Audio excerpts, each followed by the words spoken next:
Imagine immersing yourself in a thriving Black community, a place where you could find refuge from discrimination and violence.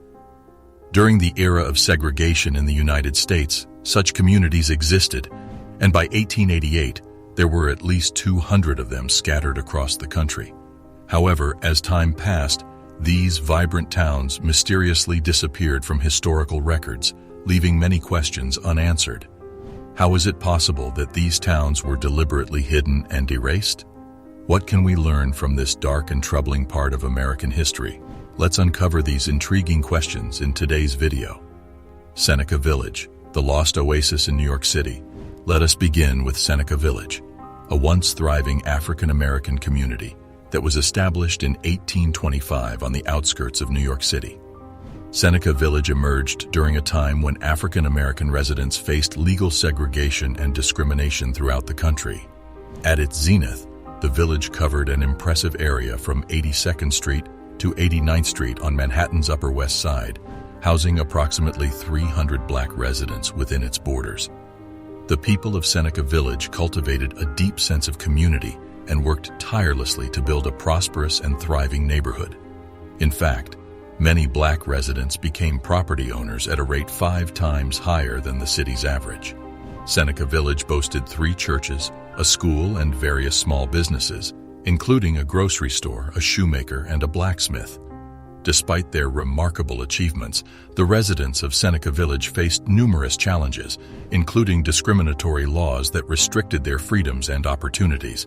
However, as the city of New York began to expand, urbanization took hold, and the demand for open spaces grew. Many wealthy New Yorkers sought to transform the area into a grand park, which is now known as Central Park. In 1855, the New York State Legislature passed an act authorizing the use of eminent domain to seize land for the creation of Central Park. The residents of Seneca Village were unjustly accused of being a public nuisance and were forcefully displaced from their homes to make way for the park's construction.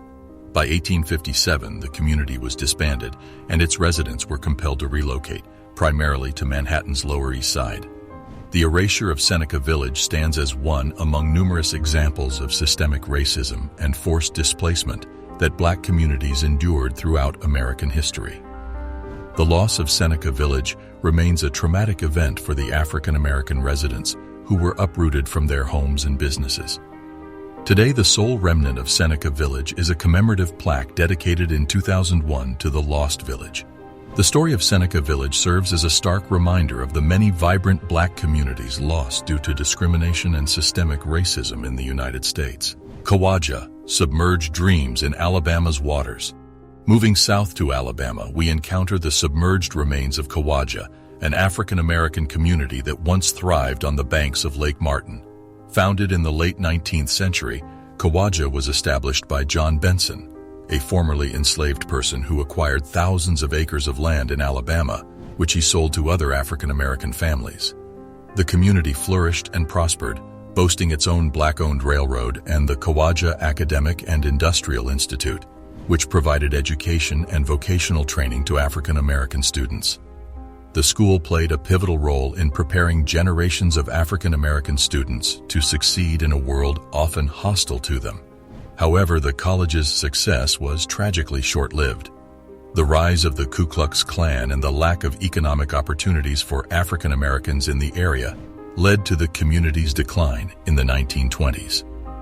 By the 1950s, the once thriving community had vanished entirely. In the 1960s, the Alabama Power Company purchased the land that encompassed Khawaja to build a hydroelectric dam, giving rise to the creation of Lake Martin.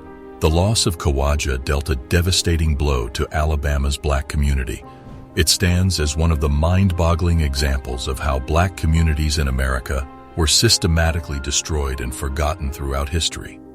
Despite this erasure, valiant efforts have been made to preserve the memory of Khawaja and honor its legacy. The Khawaja Historical Society, dedicated to preserving and promoting the history of Khawaja and its contributions to Alabama and the United States, has created a museum showcasing the community's rich history. The museum exhibits include displays on John Benson, and the Khawaja Academic and Industrial Institute. The society also organizes tours of the area and hosts events celebrating Khawaja's heritage. In addition to the work of the Khawaja Historical Society, other organizations, such as the Alabama Historical Commission and the National Park Service, have recognized the town's contributions to the civil rights movement and designated Khawaja as a historical site. The legacy of Khawaja lives on through the determined efforts of those who seek to honor and remember the community and its profound contributions to Alabama and the United States. Oscarville, a submerged tragedy in Georgia's depths. Our journey now takes us to Georgia, where Lake Lanier, known for its beauty and recreational activities, conceals the submerged remnants of Oscarville, a once thriving African-American community.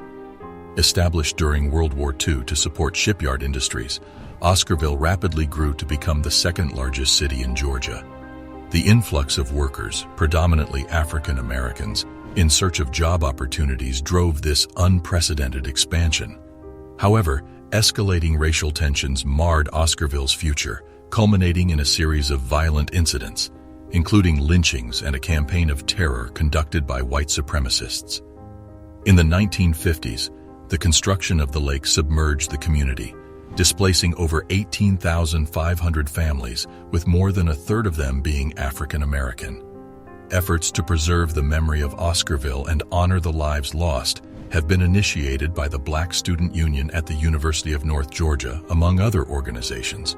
Their work includes establishing a scholarship in memory of the victims of the Oscarville lynching and ongoing efforts to uncover more information about the community and its history. The submerged towns, Ferguson Town in South Carolina. Finally, let us delve into the story of Ferguson Town, once a flourishing lumber town founded in the late 19th century in South Carolina. It served as a pivotal support base for the operations of the Santee River Cypress Lumber Company, which capitalized on the rich timber resources of the South. The founders of the company, Francis Beadler and Benjamin F. Ferguson, both northern lumbermen from Chicago, purchased extensive tracts of land and established a sawmill and kiln to process the timber into finished products, such as railroad ties and lumber. Ferguson Town was constructed to accommodate the workers who operated these facilities, attracting individuals seeking employment opportunities. The founders invested in the town's infrastructure, building paved streets, providing indoor plumbing, and installing street lighting powered by coal gas. However, the town operated under the exploitative company town system, with workers paid in an untransferable currency only valid at the company store. The town's workers and their families relied entirely on the company for their livelihoods, as alternative employment opportunities in the area were scarce. Despite exploiting its workers, Ferguson Town thrived for several decades. The sawmills produced an abundance of wood products, and the kiln manufactured treated wood, including creosote-infused railroad ties. The town witnessed the establishment of various businesses, such as a bank, a hotel, and a general store. Its residents enjoyed access to essential services and amenities, including a school, a church, and a library. However, the decline of the Santee River Cypress Lumber Company in 1915 precipitated the town's demise. Workers were laid off, and the post office ceased operations in 1917. Over time, Ferguson became a ghost town, abandoned and forgotten. The buildings fell into disrepair and were eventually demolished. The land that was once Ferguson found new purposes, as it became part of the Santee Cooper Power and Navigation Project, which involved the construction of the Santee Dam downstream from the former site. Lake Marion, with its shallow waters, submerged most of Ferguson's streets, buildings, and even the cemetery. Today, Ferguson remains a submerged ghost town, lying beneath the surface of Lake Marion. Despite its disappearance, the legacy of Ferguson endures.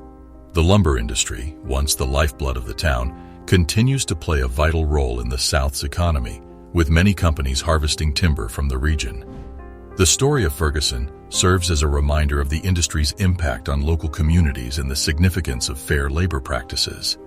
The submerged town also offers a unique site for divers and history enthusiasts to explore the underwater remains of this once thriving community.